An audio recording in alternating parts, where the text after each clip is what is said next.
Hello everyone, hello Taurus. Itong general reading ay para sa May 2026. Kukuha tayo ng cards para sa iyo with additional advice cards na gustong iparating ng universe. Ang goal natin ay magbigay ng gabay gamit ang light from the Creator. Bago tayo magsimula, alam niyo ba na karamihan sa mga nanonood dito ay hindi pa nakasubscribe? Isang click lang po ng subscribe para mas mapalawak pa natin ang pagbabahagi ng liwanag at gabay dito sa Hulawan. Thank you sa pag-subscribe. Unang impressions natin, Taurus, this May, ay ramdam na ramdam mo ang pagiging in control. Komportable ang pakiramdam mo dahil marami kang naplano ng maaga at alam mo ang bawat galaw mo sa buhay. Pero ingat ka lang kasi sa sobrang pagiging organized mo, baka hindi mo napapansin ang kutob or intuition mo. Mayabang ka na ng konti sa part na ito dahil alam mong kaya mong mag-isa. Pero baka kailangan mo rin ng ibang pananaw. Huwag mong sarilinin lahat ng kilos. Kahit na alam mong kaya mo, minsan ay mas mabilis at mas maayos ang resulta kapag hinayaan mong tumulong ang ibang tao sa paligid mo. So, you have the Three of Pentacles here. Nitong nakaraan, naging maganda ang teamwork at pakikipagtulungan mo sa trabaho o sa mga personal na projects. Marami kang natutunan mula sa mga taong mas bihasa sa'yo at naging maayos ang pagbuo niyo ng mga pundasyon. Naging seryoso ka sa pagpapahusay ng iyong galing at kitang-kita yun sa mga ginawa mo. Ito yung panahon na naging masipag ka at talagang nakinig sa mga kailangan mong gawin para umunlad. Dahil sa disiplinang ito, nakapag-set ka ng magandang baseline or basehan para sa kung nasaan ka ngayon. Hindi na sayang ang mga pagod mo sa pag-aaral at pakikipag-ugnayan sa ibang tao noon. You have the Nine of Pentacles here. Sa ngayon, ini-enjoy mo ang bunga ng iyong pinaghirapan. Ramdam mo ang kasarinlan at ang luho ng pagiging independent. Parang lahat ng kailangan mo ay nasa kamay mo na ngayon.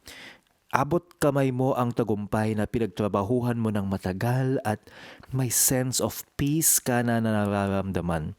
Gusto mo munang magsolo at bigyan ng reward ang sarili mo dahil alam mong deserve mo ito. Pero huwag mong kalimutan na kahit independent ka, kailangan mo pa rin ang koneksyon sa iba. Mag-enjoy ka sa mga nakamit mo pero manatiling mapagkumbaba at bukas sa mga bagong idea. You have the High Priestess reversed. May energy na pwedeng pumasok na parang mawawala ang connection mo sa sarili mong boses. Baka masyado kang nakafocus sa mga panlabas na bagay at nakakalimutan mong makinig sa sinasabi ng puso mo or ng instincts mo. Maaring maguluhan ka sa mga bagay na pwedeng lumabas o kaya naman ay maramdaman mong may kulang kahit mukhang okay naman ang lahat. Huwag mong baliwalain ang mga nararamdaman mong hindi maipaliwanag. Ito yung oras na kailangan mong bumalik sa loob mo. Pero kung parang maingay ang mundo, subukan mong manahimik para mahanap mo ulit yung guidance na kailangan mo para sa mga susunod mong desisyon. You have the Four of Cups here. Ang payo sa'yo, Taurus, huwag kang maging masyado na mapili sa mga oportunidad na darating. Baka kasi sa sobrang focus mo sa kung ano ang wala sa'yo, hindi mo na nakikita yung inalok sa'yo na nasa harapan mo na. Huwag kang magsettle sa pagiging bored o walang pakialam sa paligid.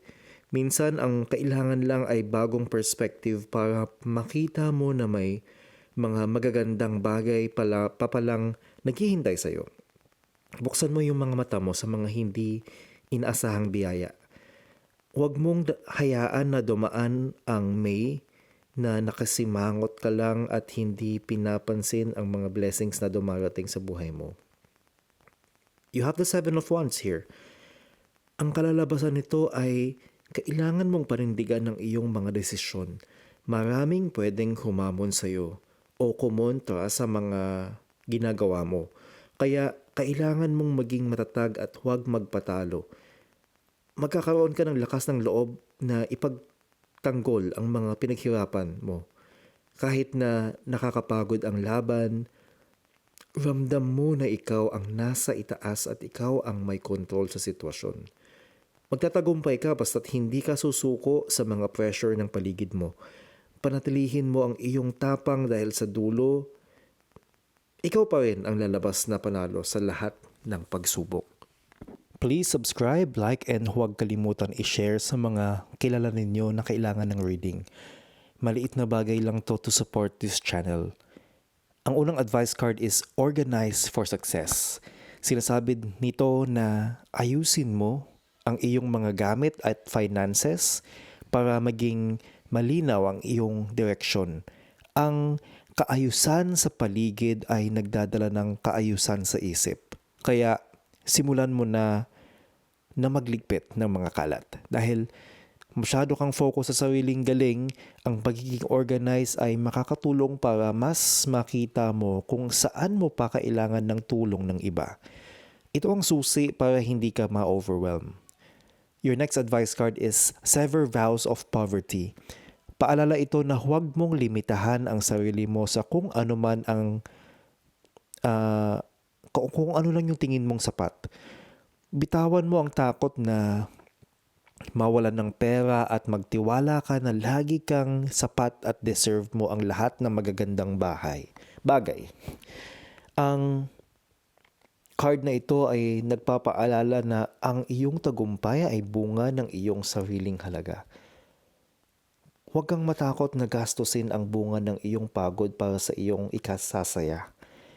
Your next advice card is Feelings. Hayaan mong lumabas ang iyong emosyon dahil hindi mo ito pwedeng itago hanggat hindi mo ito nararamdaman ng buo. Ibigay mo ang mga nararamdaman mo sa tadhana para hindi ka na nito pabigatin pa. Ialay mo to sa Diyos. Kailangan mong maramdaman ang lahat ng ito para malaman mo ang susunod na hakbang. Huwag mong isuppress ang nararamdaman mo. Harapin mo ito ng buo. Your next advice card is Aging. Isang paalala na ang iyong halaga ay hindi nakadepende sa iyong edad o sa bilis ng iyong pag-unlad.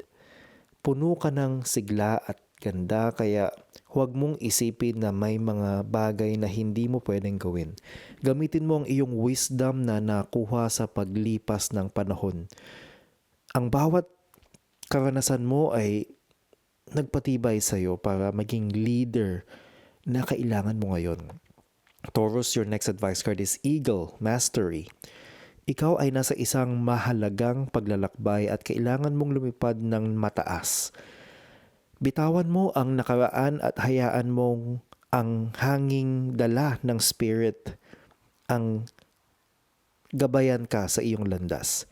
Kailangan mong makita ang bigger picture mula sa itaas para hindi ka ma-distract.